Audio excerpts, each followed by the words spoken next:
Keep the Plot Intact is really the culmination of the role play of David and Goliath, where it goes so out of whack that it's even beyond what the therapist thought it was going to be. So he pulls this thing to a close at this point with, okay, hold your horses. And the thing that I like about this song, the first part of it is klezmer style. And I always tease Paul saying that he doesn't have a decent clarinet. Well, he fooled me this time.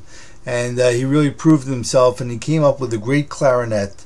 So we'll be reviewing that part first, and I'm going to sing along with this time. So you're going to have to use your imaginations, because it might be brutal. So let's give this a shot.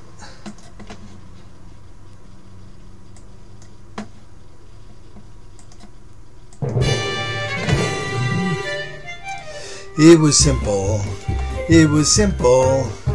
A big bad giant Philistine terrorized them to the nines. Would it have been such a crime to keep the plot intact? It was simple.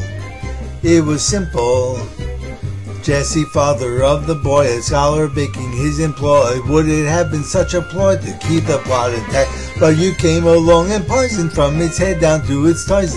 2,000 years of a nice story minced beyond repair. Oi, the story's ravaged and I'm crying with despair. Now he goes through all the different aspects of what happened in the show. I love this review.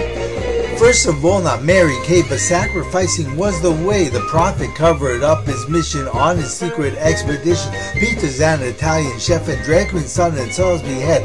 Philly's Philistine fajita sponsoring the rival league. Chorus kicking, licking, speaking of Goliath. Karate kicking chorus, but with temper clicking. Jesse's faux pas, chocolate cheese, mini pita delicacies, a bookie making bets on the B-52s and Yiddish name. Me, I admit I'm to blame for playing eclectic therapy games.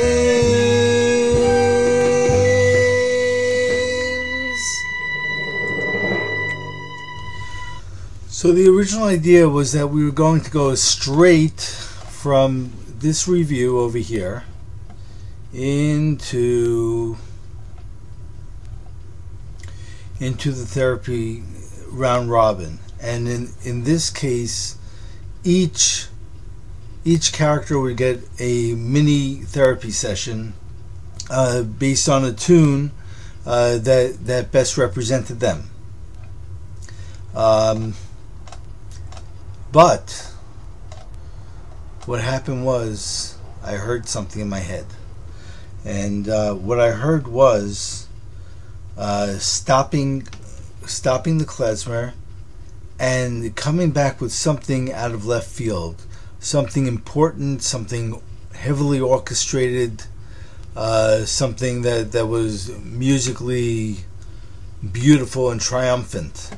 And as I took showers and drove and sang and did dishes and worked on the stuff in my head, it began to sound to me. And of course, all right, let me just say, I saw Harry Potter, and I had seen Casper, and I started to contemplate, why is it that this doctor is obsessed with David and Goliath? I mean, you can basically take Romeo and Juliet. You can take almost anything and turn it into a role play.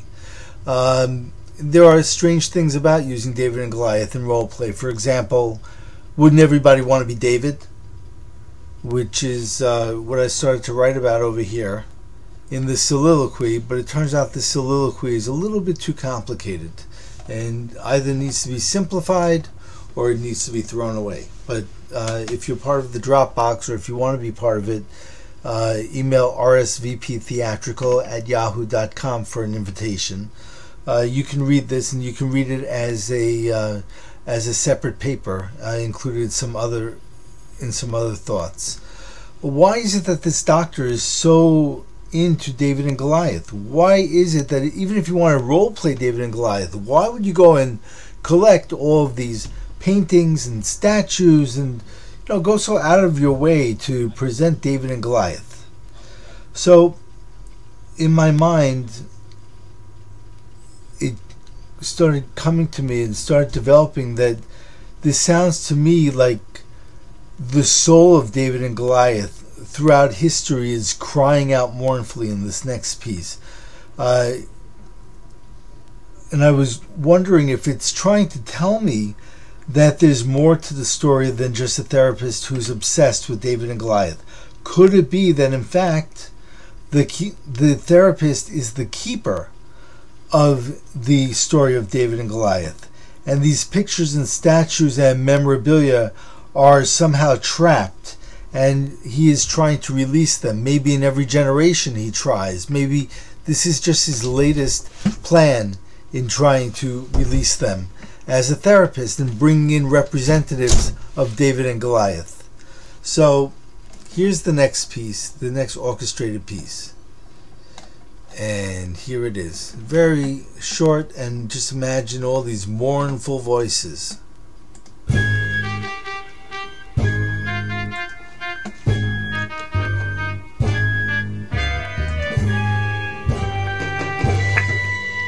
All them go. Biblical times call for epical battles.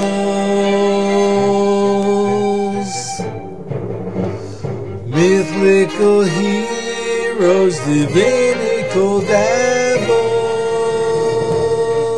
Then a voice goes, "Why didn't you let David fight? You said there had to be a fight."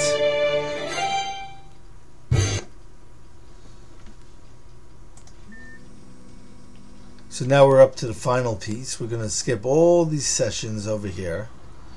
And at least one really good thing came out of these sessions.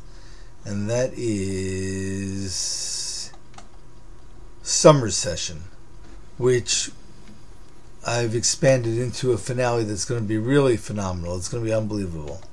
But we're leaving that for another time. Anyway, the equation. The beautiful thing about the equation is that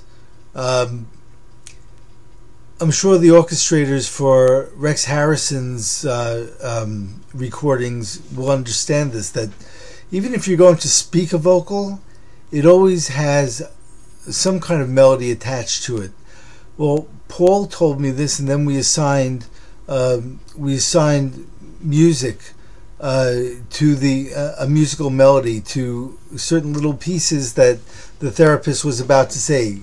Let X bond equal bond. That way we were able to do the bond. We were able to do the answers, and it really came out beautifully. Putting the vocal first in this case. All right, so let's give this a shot. All right, so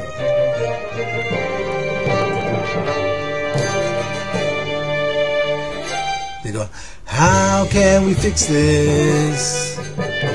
How can we fix this? Here we go.